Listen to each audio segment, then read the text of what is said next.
ನಮಸ್ಕಾರ ಸ್ನೇಹಿತರೆ, ಇವತ್ತು ನಾವು ನಿಮಗೆ ಜಗತ್ತು ಕಂಡ ಅತ್ಯಂತ ಬುದ್ಧಿವಂತ ವ್ಯಕ್ತಿ ಆಲ್ಬರ್ಟ್ ಐನ್ಸ್ಟೈನ್ ಅವರ ಮೆದುಳಿನ ಬಗ್ಗೆ ಒಂದು ಅಚ್ಚರಿಯ ಕತೆ ಹೇಳುತ್ತೇವೆ.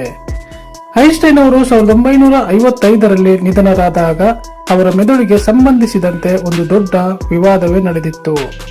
ಐನ್ಸ್ಟೈನ್ ಸಾಯುವ ಮುನ್ನ ನನ್ನ ದೇಹವನ್ನು ಸುಟ್ಟು ಹಾಕಿ ಅನ್ನ ಅವಶೇಷಗಳನ್ನು ಯಾರು ನೋಡುವುದಂತೆ ಗೌಪ್ಯವಾಗಿಡಿ ಎಂದು ಹೇಳಿದ್ದರು. ಆದರೆ ಅವರು ಮರಣ ಹೊಂದಿದಾಗ ಪೋಸ್ಟ್ ಮಾರ್ಟಮ್ ಮಾಡಿದ ಡಾಕ್ಟರ್ ಥಾಮಸ್ ಆರ್ವೆ ಎಂಬ ವೈದ್ಯರು ಐನ್ಸ್ಟೈನ್ ಕುಟುಂಬದ ಅನುಮತಿ ಇಲ್ಲದೆಯೇ ಅವರ ಮೆದುಳನ್ನು ಕದ್ದಿದ್ದರು.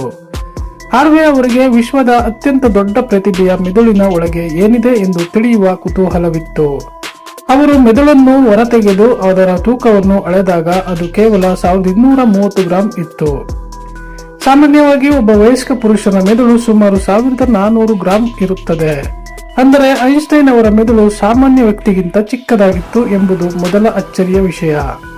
ಹಾರ್ವೆ ಈ ಮೆದುಳನ್ನು ಸುಮಾರು 240 ಸಣ್ಣ ತುಣುಕುಗಳನ್ನಾಗಿ ಕತ್ತರಿಸಿದರು. ಈ ತುಂಡುಗಳನ್ನು ಅವರು ಸೆಲ್ಲಾಯ್ಡಿನ್ ಎಂಬ ದ್ರವದಲ್ಲಿ ಹಾಕಿ ಸಂರಕ್ಷಿಸಿ ಇಟ್ಟಿದ್ದರು. ಅವರು ಈ ಮೆದುಳಿನ ಭಾಗಗಳನ್ನು ವಿಶ್ವದ ಪ್ರಸಿದ್ಧ ವಿಜ್ಞಾನಿಗಳಿಗೆ ಸಂಶೋಧನೆಗಾಗಿ ಕಳಿಸಿಕೊಟ್ಟರು.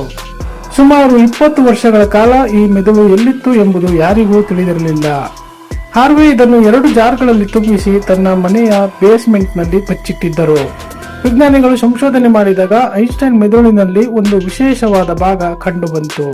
ಅವರ ಮೆದುಳಿನ ಪೆರಿಟಲ್ ಲೋಬ್ ಎಂಬ ಭಾಗ ಸಾಮಾನ್ಯರಿಗಿಂತ 15% ರಷ್ಟು ದೊಡ್ಡದಾಗಿತ್ತು.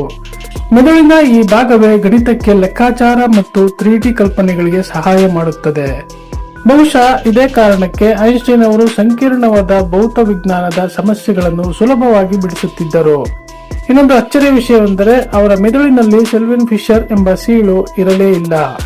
ಇದರಿಂದಾಗಿ ಅವರ ಮೆದುಳಿನ ನ್ಯೂರಾನ್ಗಳ ನಡುವೆ ಸಂದೇಶ ರವಾನೆ ತುಂಬಾ ವೇಗವಾಗಿ ನಡೆಯುತ್ತಿತ್ತು. ಸಾಮಾನ್ಯ ವ್ಯಕ್ತಿಗಿಂತ ಅವರ ಮೆದುಳಿನ ಕೋಶಗಳು ಹೆಚ್ಚು ನಿಕಟವಾಗಿ ಸಂಪರ್ಕ ಹೊಂದಿದ್ದವು.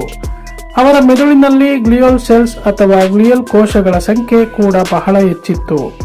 ಈ ಕೋಶಗಳು ನ್ಯೂರಾನ್ಗಳಿಗೆ ಶಕ್ತಿಯನ್ನು ನೀಡುತ್ತವೆ ಮತ್ತು ಅವುಗಳ ಕಾರ್ಯಕ್ಷಮತೆಯನ್ನು ಹೆಚ್ಚಿಸುತ್ತವೆ. ಐನ್ಸ್ಟೈನ್ ಅವರ ಕಣ್ಣುಗಳನ್ನು ಕೂಡ ಅವರ ವೈದ್ಯರು ಹೊರತೆಗೆದು ನ್ಯೂಯಾರ್ಕ್ನ ಸೇಫ್ ಲಾಕರ್ನಲ್ಲಿ ಇಟ್ಟಿದ್ದಾರೆ ಎಂದು ಹೇಳಲಾಗುತ್ತದೆ. ಐನ್ಸ್ಟೈನ್ ಅವರ ಮಗ ಮೊದಲು ಈ ಸಂಶೋಧನೆಗೆ ವಿರೋಧ ವ್ಯಕ್ತಪಡಿಸಿದ್ದರು, ಆದರೆ ನಂತರ ಒಪ್ಪಿಕೊಂಡರು. ಐನ್ಸ್ಟೈನ್ ಬದುಕಿದ್ದಾಗ ತಮ್ಮ ಬುದ್ಧಿವಂತಿಕೆಯ ರಹಸ್ಯ ಮೆದುಳಿನಲ್ಲಿದೆ ಎಂದು ಎಂದಿಗೂ ಭಾವಿಸಿರಲಿಲ್ಲ. ಅವರ ಪ್ರಕಾರ ನಿರಂತರ ಪರಿಶ್ರಮ ಮತ್ತು ಕುತೂಹಲವೇ ಅವರ ಯಶಸ್ಸಿನ ಮಂತ್ರವಾಗಿತ್ತು.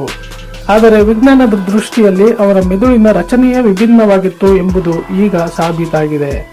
ಹಾರ್ವೆ ಅವರು ಮೆದುಳನ್ನು ಕದ್ದ ಕಾರಣಕ್ಕೆ ಕೆಲಸವನ್ನು ಕಳೆದುಕೊಳ್ಳಬೇಕಾಯಿತು. ದಶಕಗಳ ನಂತರ ಅವರು ಆ ಮೆದುಳನ್ನು ಪ್ರಿನ್ಸ್ಟನ್ ಆಸ್ಪತ್ರೆಗೆ ಮರಳಿಸಿದರು. ಇಂದು ಈ ಮೆದುಳಿನ ಕೆಲವು ಸ್ಲೈಡ್ಗಳನ್ನು ಫಿಲಡೆಲ್ಫಿಯಾದ ಮ್ಯೂಟರ್ ಮ್ಯೂಸಿಯಂನಲ್ಲಿ ಪ್ರದರ್ಶನಕ್ಕೆ ಇಡಲಾಗಿದೆ. ವಿಜ್ಞಾನಿಗಳು ಇಂದಿಗೂ ಆ ಮೆದುಳಿನ ಚೂರುಗಳ ಮೇಲೆ ಸಂಶೋಧನೆ ನಡೆಸುತ್ತಲೇ ಇದ್ದಾರೆ. ಬುದ್ಧಿವಂತಿಕೆ ಎಂಬುದು ಹುಟ್ಟಿನಿಂದ ಬರುತ್ತದೆಯೇ ಅಥವಾ ಮೆದುಳಿನ ಬೆಳವಣಿಗೆಯಿಂದಲೇ ಎಂಬ ಚರ್ಚೆ ಇಂದಿಗೂ ನಡೆಯುತ್ತಿದೆ. ಐನ್ಸ್ಟೈನ್ ಅವರ ಮೆದುಳು ಇತಿಹಾಸದಲ್ಲಿ ಅತ್ಯಂತ ಹೆಚ್ಚು ಸಂಶೋಧನೆಗೆ ಒಳಪಟ್ಟ ಅಂಗವಾಗಿದೆ.